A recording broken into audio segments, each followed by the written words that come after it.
We are live. Hi, Funmi, how are you? I'm really good, thank you. Hi, Carly. How are you? I am, yeah, I'm doing all right. Do you know, I'm feeling so much better for doing these chats. I think it's just something I'm quite using myself to get through. But yeah, Yeah. Funmi is, well, you'll hear from me very soon on my podcast. So it feels like we've only just chatted, really. So this is a nice little catch up. Yeah, exactly. We connected through Instagram, and yeah, it's just great to sort of check in and see how you're doing in life in lockdown, I guess. Do you know what? It's what are we now? End of week 7? Wow.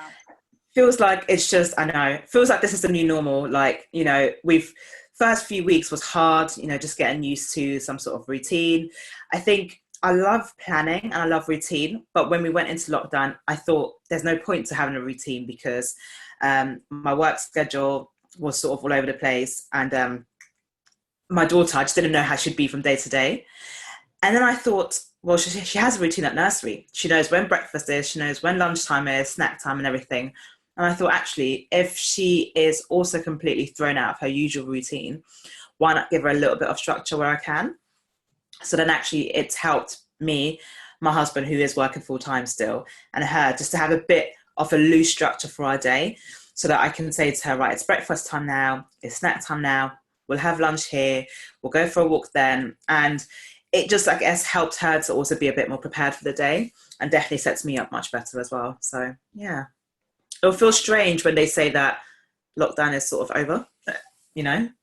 Yeah, I've heard so many people say that the new normal, and I guess even the government are saying it as the new normal, and it's Mm. still what that means going forward, isn't it? But I suppose we can only kind of deal with what we're in now, and that Yeah. routine sounds fab. But yeah, something I picked up on there that I'd love to ask you about, because you are a fellow personal trainer. This will have impacted your one-to-one business as it has with mine. I suppose it became, I don't know about you, but it was something like I was still booking people in saying, "Oh yeah, we'll social distance, and I'll see you on Monday," and then suddenly it was just no, nothing. So how's that impacted you, and how have you dealt with it? So I was winding down one-to-one PT anyway before lockdown for a bit because I'm trying to focus on building my online business, which is a platform for, showcasing all things women's health. So I was winding down one-to-one PT anyway, and actually that was a bit like, oh, maybe that was I don't want to say a blessing in disguise, but it was like it made things a little bit easier. But I've moved some of the clients that I still had to Zoom. And again, some clients are like, yeah, that works well, fantastic. Other clients are a bit like, oh, is that going to be as good? Um, and actually, it works really well. Somebody took a break for a bit, and she then realized I really need somebody to motivate me, to move me. And she found actually through Zoom, I can, push her just as much. And then I've started offering some classes as well in the mornings that I run for mums via Zoom again. And that's been really, really good. Like you're saying, the chats that you've been having, they've lifted your mood. And I think for all of us, especially mums, we crave that connection with other people. So having those classes has been great because we're all seeing each other, working out. And it feels like, although it's virtual, we are hanging out with other people that are not our immediate family, not the people in our household. So doing the classes, doing, PT sessions on Zoom has been good. And again, it's trying to fit it in around them, fitting in around me. And my daughter features in a lot of them because, she's here with me. And then I guess fitting in work when I can. So like I'm talking about computer work, working on the website and stuff.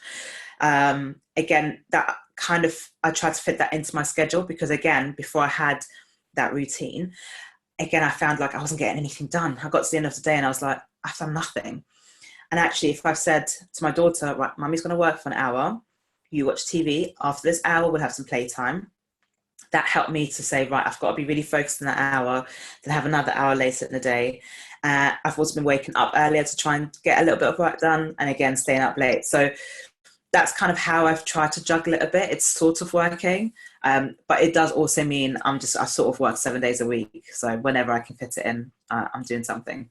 Yeah, which I think is kind of life as a business owner as well, isn't it? But I just love there, something that's feet come up again and again through social media and through myself and the others is a lot of kind of mum guilt. But I think children are maybe a bit more understanding and resilient than we give them credit for, aren't they? I think they are less, we can work as well.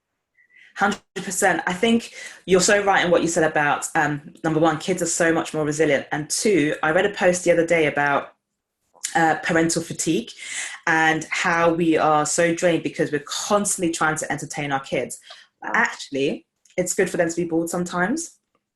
My daughter's been obsessed with Peppa Pig, and she says all sorts of things. And the new thing she keeps saying is, "It's impossible, and I'm so bored, and it's not fair." So she keeps saying, "I'm so bored." I'm like, "It's fine. Go and play with your million toys that you've got." And we've bought her quite a few things over this period to keep her, occupied, and also have things to look forward to and be excited about. And we keep saying to her, "Do you want us to give those toys to somebody else, or are you going to play with them?" And then actually she goes, "Oh, I'll actually play with them for a bit." So her imagination has developed a lot more because she's had to play with her soft toys a lot more, and talking to them and asking them if they're okay, because unfortunately she can't see her friends just now, but it's helped her kind of learn how to play on her own, because that's what she has to do at the moment. Yeah, I keep thinking of this. I saw a post actually through a lady who has had a chat with me as well, and it was like it was something about having one child, and it must be easier having more than one child. And I was thinking about this. I was thinking, I don't know, because one child, I suppose you are to entertain them. So I'm very lucky in that sense. I've got 3 girls, and they will go off and play, but it's the fighting that I do. But yeah, how is it having just the one? Yeah, I was thinking that as well, that it must be easier with multiple. But again, I think there are so many variables they have to consider. So if you just have one, consider the age of the child. So my daughter's 3.5, and she's normally in nursery, 3 to 5 days a week. And so she's surrounded by kids all the time. And it is harder being, I think, for her, just being the only child at the moment, because she wants all the attention, so she's used to having someone to play with. So I have to just sit her down and say to her, right now I'm working, but we'll play here.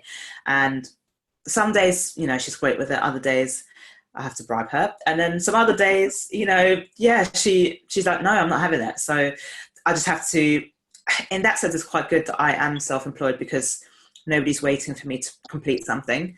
I can just say, I'm just going to have to close my laptop and come back to this later, and give her that attention, because it's not really fair on her either.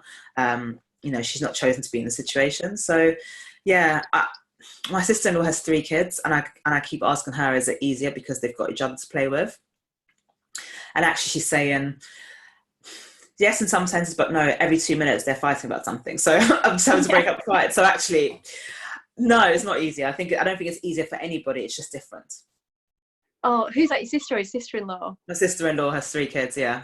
Oh my goodness, yeah. Oh, you'll have to get her on. I'm looking to speak to all those different women. If she wants to come on, we can chat about this scenario. Then do bring her on. But yeah, sometimes I was thinking then as you chatted about it was about bribing them. And again, it's whatever we need to do to get through it, isn't it? There's no right or wrong in this whole scenario. But what's your favourite bribe? So what I've tried to do with all her presents, where she's still at the age where, as long as it's the right colour or it's got the right character, it's a treat. So like last night I went to Sainsbury's, and I try to normally go either early in the morning, or I do click and collect where I can. But I wanted to go last night while she was still having her bath with her dad. And I said to her, right, I'm going out to the shop. I'm going to get you a surprise and be a good girl for daddy at bedtime. So I went to Sainsbury's and I had no idea what I was going to get, but I knew she needed new bedding. So I got her pink unicorn bed sheets. So it's a gift that she needs anyway, but she was like, oh my gosh, it's pink and I love it. So those are the kind of bribes that I go with sometimes. And other times it's, treats. We're going to bake a cake, or we're going to go to the shop and get you a donut or a magazine.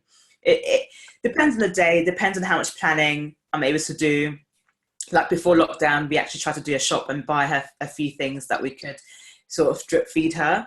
So like a magazine, colouring pens, like just various little things that weren't too expensive. But obviously we didn't realise how long we'd be in lockdown. So order a few more bits. Yeah, run out of items. Yeah, that's it, isn't it? And we, I was going to say, yeah, we were trying the homeschooling thing, because they're all at school. So one's in reception and 2 a little bit older. So we started to use sort of gold stars, and every time they did a piece of work, they get a gold star.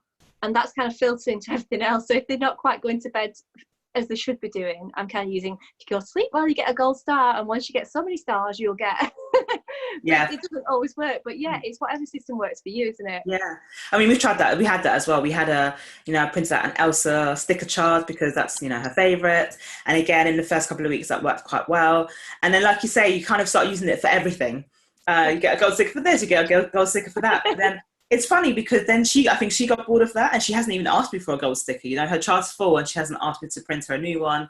We've sort of moved on to the next thing now. And I think the main thing, I just try to communicate with her where I can about everything. Yeah, that's the best way, isn't it? I suppose even at 3 years old, they're so aware, aren't they, of even things that are going on as well. Sorry, we've got onto parenting now as such. This is all part of it, isn't it? But I suppose at 3.5, whether she's too young for this, but have you braved doing like a Zoom call with her friends yet? Yeah. So we've done a couple with her actual nursery, which again was nice. But you know how nurseries are. There's so many kids there, and they have their favourites, but not all her favourites were on that call. So it's a bit like, oh, okay. And then I did a call with her closer friends, and that was really nice. So like yesterday, she had lunch and she was on Zoom with her friends chatting and singing. Yeah, so that was nice, and I think that's been quite nice to just have to still remember that they exist.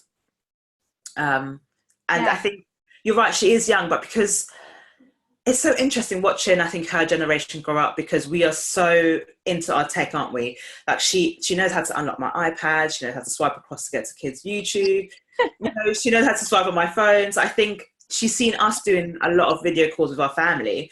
So, it's not that foreign to her now to have a call like this with somebody. Yeah, that's it, isn't it? The clever little things, far too clever sometimes. But yeah, something there we talked about is connection, and we kind of chatted about that before. And that's something I've found that, I've been saying about these series being about life in lockdown and beyond. And I think that's something, I don't know about you, that I'm really hoping that this connection moves forward, because I think as women especially, I think even though we could connect with people, we didn't necessarily do so, did we? I don't think, before. I don't think we did it enough. I think some people are better at it than others. I know some other people might have been a bit reluctant. It's funny because I've spoken to so many different mums.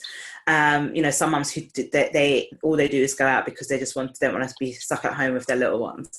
But I think you're right. This has made us definitely appreciate so much more the one thing that we need, and is connection to other people. So yeah, it's I think something that hopefully we won't take for granted once this is all over.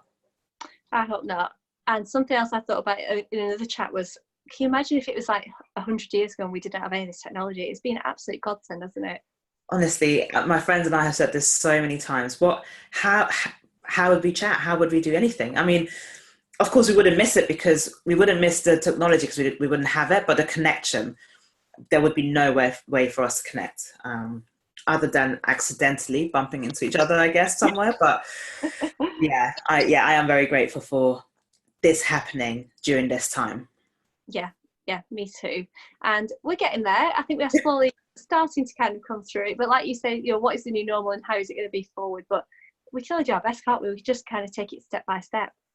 That's all you can do. Take it day by day, and sort of, some days I've had to write off, other days, then I'll go into the next day and think, right, get into the right mindset, get into a good headspace, and then start again. I think that's probably another nice thing actually about this, is that you can sort of just start again, Yeah. Because I think normally in day-to-day life, you have an element of that, but you can't go back on certain things, right? If you're in a work environment and stuff. And I think here, it does feel like Groundhog Day, but there is a benefit to that as well, because you can just try again. Yeah, I love that. I've not thought of it like that, but I suppose we've not got quite as many eyes on us as we have. It's more about us as a family unit and what we're doing. Exactly that. You can't really get it right or wrong. That's what I feel. That's exactly what I mean. Yeah, so it's kind of like, okay, it's just the three of us that we just need to try again better tomorrow. Just tomorrow will be a better day. If for whatever reason your day's not been that great.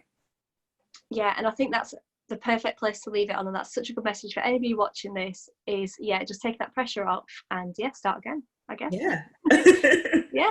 Well, Fab, thank you so much. It's been absolutely lovely chatting to you as always.